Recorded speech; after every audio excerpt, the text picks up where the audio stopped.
কুয়েটে সংঘর্ষের ঘটনায় অজ্ঞাত 400 থেকে 500 জনকে আসামি করে মামলা হয়েছে। বুধবার রাতে খানজাহান থানায় মামলাটি করেন বিশ্ববিদ্যালয়ের সিকিউরিটি ইন্সপেক্টর মনিরুজ্জামান লিটন। এদিকে দাবি আদায় না হওয়া পর্যন্ত ভিসি, প্রভিসি ও ছাত্র বিষয়ক পরিচালককে বর্জনের ঘোষণা দিয়েছে শিক্ষার্থীরা। 28 ফেব্রুয়ারি পর্যন্ত ক্লাস পরীক্ষা স্থগিত ও তদন্ত কমিটি করেছে বিশ্ববিদ্যালয় প্রশাসন। এ বিষয়ে আরও জানাতে খুলনা থেকে যুক্ত হচ্ছেন সহকর্মী অভিজিৎ পাল। অভিজিৎ, মামলা হওয়ার পর আর কাউকে গ্রেপ্তার করেছে কিনা পুলিশ, আর এই মুহূর্তে ক্যাম্পাসের পরিস্থিতি জানাবেন। হ্যাঁ, প্রথমে যদি মামলার বিষয়টি বলি যে গতকাল রাতে কুয়েট প্রশাসনের পক্ষ থেকে খানজাহান থানাতে মামলা করা হয়েছে। 400-500 জন অজ্ঞাত আসামির নামে এই মামলাটি করা হয়েছে এবং খুলনা প্রকৌশল প্রযুক্তি বিশ্ববিদ্যালয়ের যিনি সিকিউরিটি ইন্সপেক্টর আছেন তিনি মূলত যে এই মামলার বাদী হিসেবে তিনি মামলাটি করেছেন। আর এই মামলার পড়ার পরে এখন পর্যন্ত আসলে আমরা কোনো গ্রেফতারের খবর এখন পর্যন্ত পাইনি। আপনারা জানেন যে গত বুধবারে যখন যে ছাত্রদের সঙ্গে সাধারণ ছাত্রদের সঙ্গে ছাত্রদের সংঘর্ষ হয়, ঠিক সেই সময়টিতে 5 জনকে আটক করেছিল পুলিশ। তাদেরকে জিজ্ঞাসাবাদের জন্য এখনো পুলিশ হেফাজতে রাখা হয়েছে বলে আমাদেরকে খানজাহান থানার যিনি ভারপ্রাপ্ত কর্মকর্তা তিনি জানিয়েছেন। কিন্তু এখনো পর্যন্ত এই মামলায় আসলে কাউকে গ্রেফতার করা হয়নি। আর ক্যাম্পাসের পরিস্থিতি আজকে দ্বিতীয় দিনের মতন ক্যাম্পাসের সকল ধরনের একাডেমিক কার্যক্রম বন্ধ রয়েছে।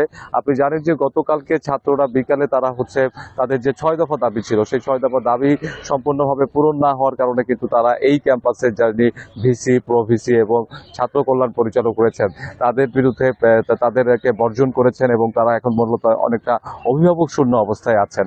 আজকে বেলা 11টার দিকে তার ছাত্রদেরকে আবারও বিক্ষোভ কর্মসূচি আছেন এবং সন্ত্রাসীদের লাল কার্ড প্রদর্শন আছে।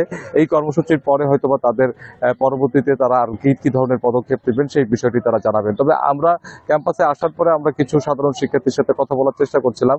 তারা মূলত বলছেন যে ক্যাম্পাসে আসলে তারা এখন হলে অবস্থান করছেন, কিন্তু তারা অনেকটা নিরাপত্তাহীনতায় আছেন এবং গতকালকেও কিন্তু ছাত্ররা একই কথা বলেছেন যে তারা অনেকটা অভিভাবক শূন্য এবং অনিরাপদ অবস্থায় আছেন এবং তাদের নিরাপত্তা জোরদার করার জন্য তারা দাবি জানিয়েছেন এবং তারা প্রধান উপদেষ্টার নিকটে একটি লিখিত আবেদনও করেছেন, যেখানে সাধারণ শিক্ষার্থীদের স্বাক্ষরও রয়েছে এবং সেখানে তারা দাবি করেছেন যে যত দ্রুত সময়ের মধ্যে এই ক্যাম্পাসে নতুন করে একজন ভিসি, প্রভিসি এবং ছাত্র কল্যাণ পরিচালক নিয়োগ করা হয় এবং ক্যাম্পাসের যে স্বাভাবিক শিক্ষা কার্যক্রম সেই কার্যক্রম শুরু হয়, সেই দাবিটি তারা জানিয়েছেন। কিন্তু তারা বর্তমান যিনি ভিসি এবং প্রভিসি এবং কল্যাণ পরিষদ সদস্য আছেন তাদেরকে তারা বর্জন করেছেন এবং তারা এখন অনেকটা অভিভাবক শূন্য অবস্থায় আছেন।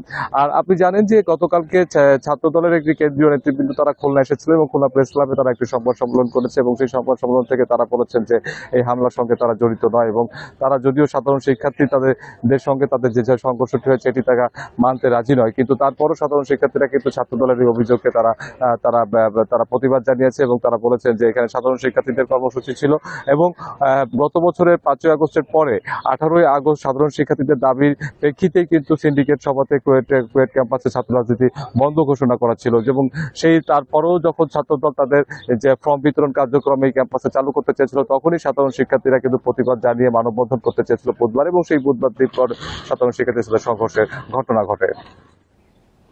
খুলনা থেকে জানাচ্ছেন সহকর্মী অভিজিৎ পাল।